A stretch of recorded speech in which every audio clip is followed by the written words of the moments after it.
जय जोहार, नमस्कार। आप देख रहे हैं सुप्रभात न्यूज छत्तीसगढ़। आइए जानते हैं छत्तीसगढ़ की टॉप बड़ी खबरों को। इससे पहले छत्तीसगढ़ के कौन से जिले से न्यूज को कहां से देख रहे हैं, कमेंट में जरूर बताएं, साथ ही लाइक जरूर करें। सड़क से सेहत तक, पानी से परिवहन तक रायपुर बनेगा आधुनिक महानगर। अब रायपुर सिर्फ बढ़ता शहर नहीं बल्कि भविष्य का स्मार्ट, सुगम और व्यवस्थित महानगर बनने जा रहा है। वर्ष 2040 तक राजधानी की सूरत बदलने के लिए केंद्र, राज्य और स्थानीय एजेंसियां मिलकर 6,000 करोड़ रुपए से अधिक का निवेश करने जा रही हैं। इसके लिए बनाया गया विस्तृत ब्लूप्रिंट राजधानी के हर कोने को नई पहचान देगा। सड़क, परिवहन, स्वास्थ्य, जल, स्वच्छता, ऊर्जा और सामाजिक अधोसंरचना, हर क्षेत्र में बड़े बदलाव की तैयारी है। यदि योजनाएं तय समय पर और गुणवत्तापूर्ण ढंग से पूरी हुई तो रायपुर मध्य भारत के सबसे आधुनिक और रहने योग्य शहरों में शामिल होगा। रायपुर एयरपोर्ट से जल्द शुरू होगी दुबई, सिंगापुर और बैंकॉक की उड़ान। रायपुर लोकसभा क्षेत्र के सांसद एवं वरिष्ठ भाजपा नेता बृजमोहन अग्रवाल ने मंगलवार को रायपुर स्थित स्वामी विवेकानंद एयरपोर्ट की एयरपोर्ट एडवाइजरी कमेटी की बैठक की अध्यक्षता करते हुए छत्तीसगढ़ के समग्र विकास के लिए हवाई कनेक्टिविटी, यात्री सुविधाओं, सुरक्षा एवं एयरपोर्ट इंफ्रास्ट्रक्चर पर विस्तृत और गहन समीक्षा की। इसे अंतर्राष्ट्रीय मानकों के अनुरूप विकसित करना केवल आवश्यकता नहीं बल्कि राज्य के आर्थिक, औद्योगिक और पर्यटन विकास की अनिवार्यता है। एनएमसी के नए नियम में बड़ा बदलाव। हर नए मेडिकल कॉलेज के साथ खुलेगा नर्सिंग कॉलेज। बीएससी नर्सिंग की तैयारी कर रही छात्राओं के लिए अच्छी खबर यह है कि जहां जहां सरकारी मेडिकल कॉलेज खुलेंगे वहां नर्सिंग कॉलेज खोले जाएंगे। एनएमसी के नए नियमों में यह अनिवार्य कर दिया गया है कि प्रदेश में 5 नए सरकारी मेडिकल कॉलेज कवर्धा, मनेन्द्रगढ़, जांजगीर चांपा, गीदम व जशपुर में खोले जाएंगे। दूसरी ओर हाल में राज्य सरकार ने नर्सिंग कॉलेजों की बिल्डिंग निर्माण के लिए 8 करोड़ 68 लाख रुपए की राशि स्वीकृत की है। खरोरा में मुख्यमंत्री साई की बड़ी घोषणा। समोदा बैराज निर्माण में गति, बाईपास रोड और गौरव पथ का निर्माण। रायपुर जिले के खरोरा में आयोजित CM trophy all India football championship के समापन अवसर पर मुख्यमंत्री विष्णुदेव साई ने क्षेत्र के विकास को लेकर कई अहम घोषणाएं की। उन्होंने समोदा बैराज के निर्माण कार्य में तेजी लाने, खरोरा में बाईपास रोड तथा गौरव पथ के निर्माण की घोषणा करते हुए कहा कि इन परियोजनाओं से क्षेत्र के विकास को नई गति मिलेगी। मुख्यमंत्री ने कहा कि खरोरा जैसे क्षेत्र में राष्ट्रीय स्तर की फुटबॉल प्रतियोगिता का आयोजन गर्व की बात है। उन्होंने देश के विभिन्न राज्यों से आई टीमों का स्वागत किया और छत्तीसगढ़ की रामकृष्ण मिशन रायपुर टीम को चैंपियन बनने पर बधाई दी। छत्तीसगढ़ में बुर्का नकाब पहनकर नहीं खरीद पाएंगे ज्वेलरी। सराफा एसोसिएशन ने लगाया बैन। बिहार, राजस्थान, उत्तर प्रदेश और झारखंड के बाद अब छत्तीसगढ़ में भी बुर्का नकाब या घूंघट पहनकर आने वालों को सोने चांदी की दुकानों में एंट्री नहीं दी जाएगी। इसके साथ ही हेलमेट पहनकर आने वाले पुरुषों को भी एंट्री बैन की गई है। छत्तीसगढ़ सराफा एसोसिएशन ने फैसला लिया है कि छत्तीसगढ़ प्रदेश सराफा एसोसिएशन के अध्यक्ष कमल सोनी ने बिलासपुर में बताया कि गरियाबंद के नवापारा राजे में ज्वेलरी शॉप में करीब 1 करोड़ रुपए के सोने चांदी के जेवर चोरी हो गए। वारदात से प्रदेश भर के स्वर्णकारों और सराफा व्यापारियों में डर का माहौल है। इसी को लेकर फैसला लिया गया है।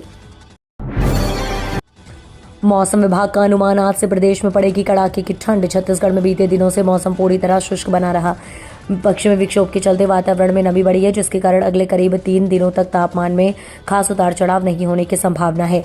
मौसम वैज्ञानिकों के अनुसार इस अवधि में ठंड और गर्मी दोनों ही लगभग स्थिर रहेगी, लेकिन इसके बाद हवाओं की दिशा में बदलाव होते ही तापमान में फिर गिरावट दर्ज की जाएगी। उत्तर छत्तीसगढ़ के जिलों में ठंड का असर सबसे ज्यादा नजर आ रहा है।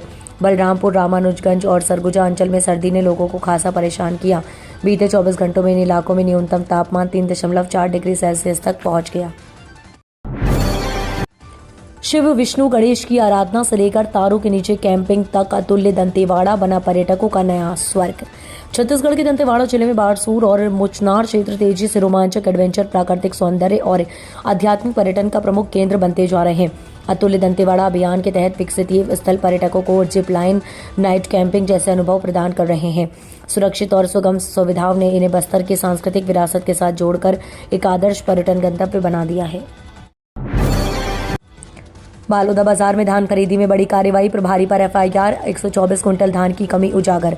छत्तीसगढ़ के बालोदा बाजार जिले में पारदर्शी धान खरीदी सुनिश्चित करने के लिए जिला प्रशासन ने सख्त निगरानी व्यवस्था लागू की है। बिचौली और अवैध कारोबारियों पर लगातार कार्रवाई की जा रही है। इसी क्रम में उपार्जन केंद्र मनोहरा में 124.80 क्विंटल धान की कमी पाए जाने पर धान खरीदी प्रभारी ऋषि कुमार शर्मा के खिलाफ एफआईआर दर्ज की गई है। बता दें कि कृषि उपज मंडी समिति ने अब तक 158 प्रकरणों में 6,814 क्विंटल अवैध धान जब्त किया, जिसका मूल्य 15,61,975 रुपये है। ईडी की बड़ी कार्रवाई, 21 करोड़ रुपए की चल अचल संपत्ति अटैच, अब तक 2,621 करोड़ जब्त। रायपुर में महादेव सट्टा ऐप मामले को लेकर प्रवर्तन निदेशालय यानी ईडी ने एक बार फिर बड़ी कार्रवाई की है। दरअसल आपको बता दें कि सट्टा कारोबार से जुड़े करीब 2100 करोड़ रुपए की चल और अचल संपत्तियों को अटैच किया गया। ईडी ने इस संबंध में आधिकारिक प्रेस नोट जारी कर कार्रवाई की पुष्टि की है। इस कार्रवाई में रवि उप्पल, रजत कुमार सिंह, सौरभ आहूजा, विशाल प्रमाणी और विनय कुमार सहित कई अन्य लोगों के नाम सामने आए। इन सभी पर महादेव सट्टा ऐप के जरिए अवैध सट्टा कारोबार से जुड़े होने का आरोप है। छत्तीसगढ़ में आईपीएल की तैयारी तेज, रायपुर में मैच को लेकर आरसीबी का मुख्यमंत्री विष्णुदेव साई को आमंत्रण। छत्तीसगढ़ में आईपीएल मैचों के आयोजन की दिशा में पहल तेज हो गई है। रॉयल चैलेंजर्स बेंगलुरु की ओर से मुख्यमंत्री विष्णुदेव साई को टीम की आधिकारिक जर्सी भेंट कर रायपुर में प्रस्तावित आईपीएल मुकाबले के आयोजन के लिए औपचारिक आमंत्रण दिया गया। इस अवसर पर आरसीबी के वाइस प्रेसिडेंट राजेश मेनन और भारतीय क्रिकेट कंट्रोल बोर्ड के संयुक्त सचिव प्रभतेज सिंह भाटिया भी मौजूद रहे। जर्सी भेंट कर आरसीबी प्रबंधन ने रायपुर में आईपीएल आयोजन को लेकर अपनी मंशा स्पष्ट की। छत्तीसगढ़ राज्य ओपन स्कूल की 10वीं 12वीं की परीक्षा 2026 की समय सारणी जारी। छत्तीसगढ़ राज्य ओपन स्कूल रायपुर ने हाई स्कूल और हायर सेकेंडरी सर्टिफिकेट परीक्षा 2026 के समय सारणी घोषित कर दी है। परीक्षा मार्च से अप्रैल 2026 के बीच आयोजित की जाएगी। घोषित कार्यक्रम के अनुसार हायर सेकेंडरी परीक्षा 16 मार्च 2026 से शुरू होकर 8 अप्रैल 2026 तक चलेगी, जबकि हाई स्कूल परीक्षा 17 मार्च से 2026 से प्रारंभ होकर 7 अप्रैल 2026 तक आयोजित की जाएगी। दोनों परीक्षाओं का समय सुबह 8:30 से 11:45 तक निर्धारित किया गया है। नवा रायपुर में चित्रोत्पला फिल्म सिटी की तैयारी तेज, मास्टर प्लान पर हुई समीक्षा। नवा रायपुर के सेक्टर 23 माना तूता में प्रस्तावित Chitrotpala film city and convention centre के निर्माण को लेकर तैयारियां तेज हो गई हैं। इस संबंध में छत्तीसगढ़ पर्यटन बोर्ड के अध्यक्ष नीरू शर्मा की अध्यक्षता में समीक्षा बैठक आयोजित की गई है। बैठक में अध्यक्ष ने निर्माण एजेंसी को कई अहम सुझाव दिए हैं और परियोजना को तय समय सीमा में उच्च गुणवत्ता के साथ पूरा करने के निर्देश दिए। उप प्रबंधक पूनम शर्मा सहित अन्य अधिकारी भी मौजूद रहे। छत्तीसगढ़ के सिर्फ एक जिले में ही मनरेगा में 25 लाख रुपए के भ्रष्टाचार का मामला सामने आया है। महात्मा गांधी राष्ट्रीय ग्रामीण रोजगार गारंटी अधिनियम इन दिनों सियासी और प्रशासनिक चर्चाओं के केंद्र में है। केंद्र सरकार ने हाल ही में योजना का नाम बदलकर विकसित भारत गारंटी फॉर रोजगार एंड आजीविका मिशन ग्रामीण कर दिया है। इस बीच प्रदेश में मनरेगा की जमीनी हकीकत पर सवाल खड़े करने वाला मामला सामने आया। प्रदेश के सिर्फ एक जिले कवर्धा से मनरेगा में करीब 25 लाख रुपए के भ्रष्टाचार का पर्दाफाश हुआ। अब होटल और रेस्टोरेंट नहीं वसूल सकेंगे जबरन सर्विस चार्ज। होटल और रेस्टोरेंट संचालक अब ग्राहकों पर दबाव डालकर सर्विस चार्ज नहीं वसूल सकेंगे। ऐसा करने पर ग्राहक अपनी शिकायत जिला उपभोक्ता आयोग में कर सकते हैं। इसका भुगतान करना अनिवार्य नहीं है। ऐसा करना अनुचित व्यापार व्यवहार की श्रेणी में आता है। इसे देखते हुए सॉफ्टवेयर में बदलाव करना होटल मालिकों के लिए अनिवार्य कर दिया गया है। उपभोक्ता ठगी रोकने और पारदर्शिता लाने के लिए ये बदलाव तुरंत लागू करने के निर्देश दिए गए हैं। बीजेपी का कांग्रेस पर पोस्टर वार, भूपेश बघेल और चरणदास पर निशाना। छत्तीसगढ़ की राजनीति में सोशल मीडिया पर एक नया विवाद छिड़ गया है। बीजेपी ने कांग्रेस के वरिष्ठ नेताओं को निशाना बनाते हुए फेसबुक पर एक कार्टून पोस्टर साझा किया है। इस पोस्टर में कांग्रेस के बड़े नेताओं और उनके समर्थकों को लेकर तंज कसा गया है। छत्तीसगढ़ बीजेपी के आधिकारिक फेसबुक पेज से एक कार्टून पोस्ट किया गया है, जिसमें कांग्रेस के वरिष्ठ नेता और पूर्व मुख्यमंत्री भूपेश बघेल तथा विधानसभा में नेता प्रतिपक्ष डॉक्टर चरणदास महंत से मिलती जुलती स्केच बनाई गई है। छत्तीसगढ़ में धान खरीदी का आंकड़ा 102 लाख मीट्रिक टन पार, किसानों को 24,265 करोड़ रुपए का भुगतान।